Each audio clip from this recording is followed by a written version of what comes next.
اعوذ باللہ من الشیطان الرجیم بسم اللہ الرحمن الرحیم اعوذ باللہ من الشیطان الرجیم بسم اللہ الرحمن الرحیم الحمد للہ بنعمتہ تتم الصالحات لا حول ولا قوة الا باللہ اعوذ بکلمات اللہ التامات من شر ما خلق لا حول ولا قوة الا باللہ۔ السلام علیکم ورحمۃ اللہ وبرکاتہ۔ امید کرتا ہوں کہ سب خیریت سے ہوں گے۔ انشاءاللہ تبارک و تعالی اس درس میں قرآنی دعاؤں کو موضوعوں کے ساتھ جمع کیا جائے گا، اور ہماری کوشش رہے گی کہ جتنا ہو سکے اتنا دعاؤں کو کھول کر بیان کیا جائے، تاکہ آپ سب دعاؤں کی اہمیت اور طاقت کو سمجھ سکے اور دعاؤں کو اپنی زندگی کا ایک اہم حصہ بنا سکے اور دعاؤں کی برکت کو خود محسوس کر سکے۔ کچھ دعائیں قرآن میں کچھ دعائیں وہ ہیں جو پیغمبروں نے مانگے، اور کچھ دعاؤں کے مانگنے کی تعلیم دی گئی ہے۔ دعا مانگنے کے بارے میں قرآن میں کہیں جگہ ذکر آیا ہے۔ اللہ تعالیٰ کا ارشاد ہے کہ اور اے نبی صلی اللہ علیہ وسلم، میرے بندے اگر تم سے میرے متعلق پوچھے تو انہیں بتا دو کہ میں ان سے قریب ہی ہوں۔ پکارنے والا جب مجھے پکارتا ہے میں اس کی پکار سنتا اور جواب دیتا ہوں، لہٰذا انہیں چاہیے کہ میری دعوت پر لبیک کہے اور مجھ پر ایمان لائے، شاید کہ وہ راہ راست پالے۔ سورۃ اعراف میں اللہ تعالیٰ نے ارشاد فرمایا کہ اپنے رب کو پکارو گڑ گڑاتے ہوئے اور چپکے چپکے، یقیناً وہ حد سے گزرنے والوں کو پسند نہیں کرتا۔ سورۃ اعراف میں ایک اور جگہ اللہ تعالیٰ کا ارشاد ہے کہ اللہ اچھے ناموں کا مستحق ہے، اس کو اچھے ہی ناموں سے پکارو، اور ان لوگوں کو چھوڑ دو جو اس کے نام رکھنے میں راستے سے منحرف ہو جاتے ہیں، جو کچھ اور کر رہے ہیں اور اس کا بدلہ وہ پا کر رہیں گے۔ جو کچھ وہ کر رہے ہیں اس کا بدلہ وہ پا کر رہیں گے۔ سورۃ مومن میں ارشاد ہے کہ تمہارا رب کہتا ہے مجھے پکارو، میں تمہاری دعائیں قبول کروں گا۔ جو لوگ گھمنڈ میں آ کر میری عبادت سے منہ موڑتے ہیں، ضرور وہ ذلیل و خوار ہو کر جہنم میں داخل ہوں گے۔ سورۃ مومن میں ایک اور جگہ ارشاد ہے کہ وہی زندہ ہے، اس کے سوا کوئی معبود نہیں، اسی کو تم پکارو، اپنے دین کو اسی کے لیے خالص کر کے۔ ساری تعریف اللہ رب العالمین ہی کے لیے ہے۔ ایک جگہ اللہ تعالیٰ کا ارشاد ہے کہ وہی ہے جو اپنے بندوں سے توبہ قبول کرتا ہے اور برائیوں سے درگزر فرماتا ہے، حالانکہ تم لوگوں کے سب افعال کا اسے علم ہے۔ سورۃ الجاثیہ میں اللہ تعالیٰ نے ایک اور جگہ ارشاد فرمایا ہے کہ وہ ایمان لانے والوں اور نیک عمل کرنے والوں کی دعا قبول کرتا ہے اور اپنے فضل سے ان کو اور زیادہ دیتا ہے۔ رہے انکار کرنے والے تو ان کے لیے سخت سزا ہے۔ اور سورۃ نمل میں اللہ تبارک و تعالیٰ فرماتے ہیں، بھلا بتاؤ تو کہ آسمانوں اور زمین کو کس نے پیدا کیا؟ کس نے آسمان سے بارش برسائی، پھر اس سے ہرے برے بارونق باغات اگا دیے؟ تم تو ہرگز نہیں اگا سکتے تھے ان باغوں کے درختوں کو۔ کیا اللہ کے ساتھ اور بھی کوئی معبود ہے؟ بلکہ یہ لوگ تو وہ ہیں جو حق سے انحراف کرتے ہیں۔ بھلا کس نے بنایا زمین کو قرارگاہ اور جاری کر دی اس کے درمیان نہریں، اور اس کے لیے پہاڑ بنائے اور بنائے دو سمندروں کے درمیان آڑ؟ کیا اللہ کے سوا کوئی اور معبود بھی ہے؟ بلکہ ان میں سے اکثر جانتے ہی نہیں۔ یا کون ہے جو جواب دیتا ہے لاچار کو جب وہ اس کو پکارتا ہے، اور دور کرتا ہے اس کی تکلیف، اور وہ بناتا ہے تم کو زمین کا جانشین؟ کیا کوئی اللہ کے سوا معبود ہے؟ کتنی کم تم نصیحت پکڑتے ہو۔ یہ آیتیں دل کو ایک دم پگھلا دیتی ہیں۔ پہاڑوں، نہروں، سمندروں اور زمین کی مثال دینے کے بعد اب اللہ تعالیٰ انسان کی بات کرتے ہیں۔ انسان جو قرآن کریم کا موضوع ہے۔ میری ذاتی رائے یہ ہے کہ انسان کو چٹان سا مضبوط، سمندر سا گہرا اور زمین کی طرح پرسکون رہنا چاہیے۔ نہروں کی طرح ہر وقت بہہ نہ جائے، بلکہ سمندر کی طرح کھارے اور میٹھے پانی کے حجاب کی طرح اپنے جذبات کو ابلنے سے روکے رکھے۔ مگر قرآن ان مضبوط چیزوں کی مثال دے کر ان سے زیادہ مضبوط مخلوق کی طرف آتا ہے، لیکن اس کی سخت لاچاری والی حالت دکھاتے ہوئے۔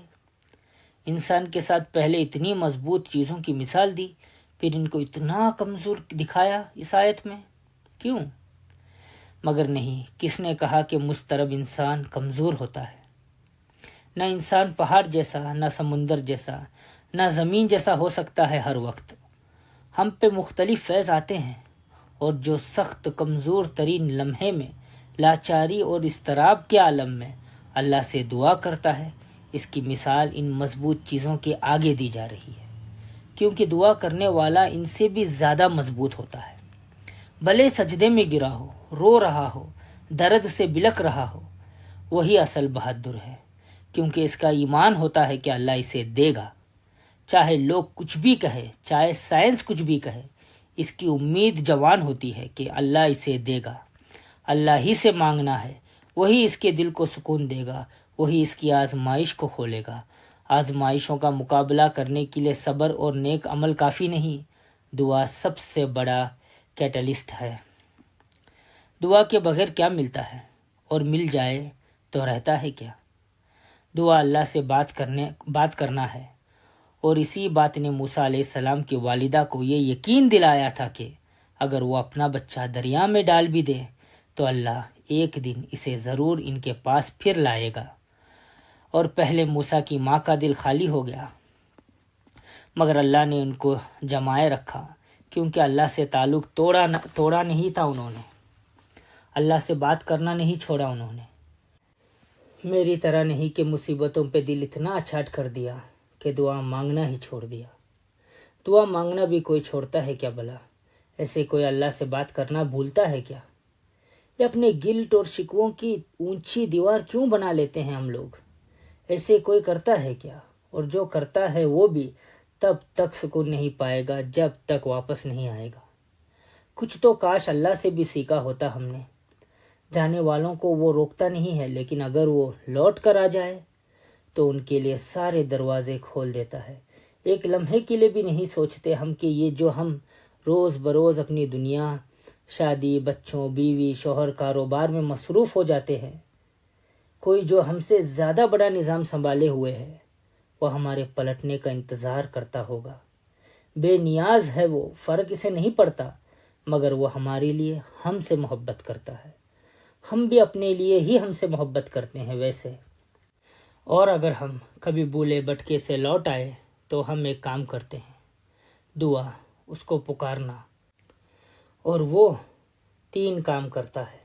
اس آیت کے بقول وہ 3 کام کرتا ہے، دعا کا جواب دیتا ہے، تکلیف کو دور کرتا ہے، اور ہمیں زمین کا خلیفہ بناتا ہے۔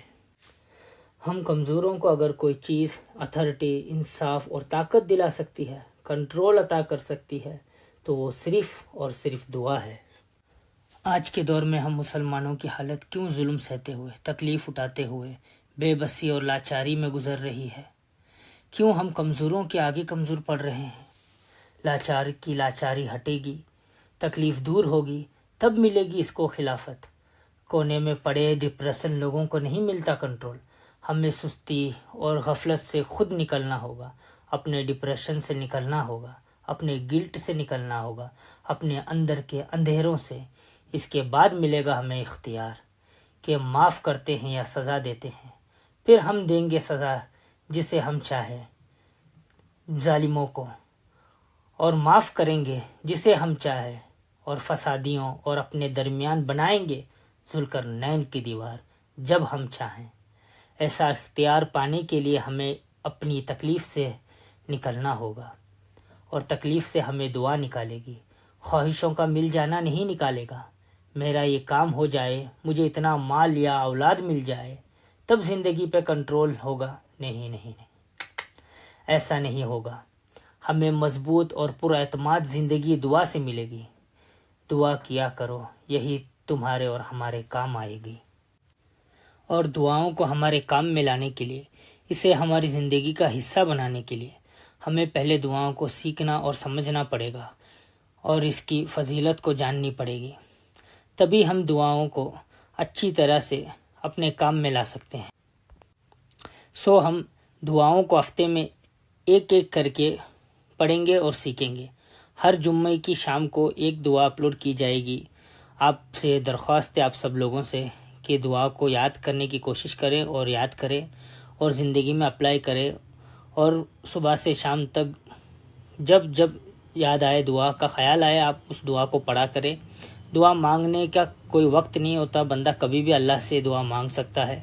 سو دعا کو بار بار پڑھنے، اس کو ہمیشہ اپنی زندگی میں پریکٹیکلی یوز کرنے سے وہ ہمیشہ یاد رہے گا ہمیں۔ اور ہمارے چینل میں قرآن کی تفسیر اور حدیث کی تشریح بھی آتی ہے، جو مفتی عبدالرحیم صاحب اور مفتی مبارک صاحب کرتے ہیں۔ انہیں بھی سنا کریں اور اپنے زندگیوں کو جینے کا سبق سلیقہ سیکھیں۔ ان قرآن کی تفسیر اور حدیث کی تشریح سے اپنی زندگی کو آسان بنائیے، اور اللہ کے آگے جھکنے کا اور انہیں سمجھنے کا، اپنی زندگی کو خوبصورت بنانے کا عمل ابھی سے شروع کریں، اور اپنے گھر والوں کو بھی سنائے۔ انہیں بھی قرآن کا علم ہونا بہت ضروری ہے، اور اپنے دوستوں، احبابوں، رشتہ داروں کو سب تک پہنچائے۔ انشاءاللہ تبارک و تعالی ان تک پہنچانے کا ثواب بھی آپ کو ملے گا، جو آج دنیا میں اور کل قیامت کے دن بھی آپ کے کام آئے گا۔ تو پھر چلیے انشاءاللہ اگلے ہفتے سے ہم ایک ایک دعا کو اپنی زندگی کا حصہ بنائیں گے، اور ہفتے میں ایک دعا ہم یاد کریں گے اور اس سے فائدہ اٹھائیں گے۔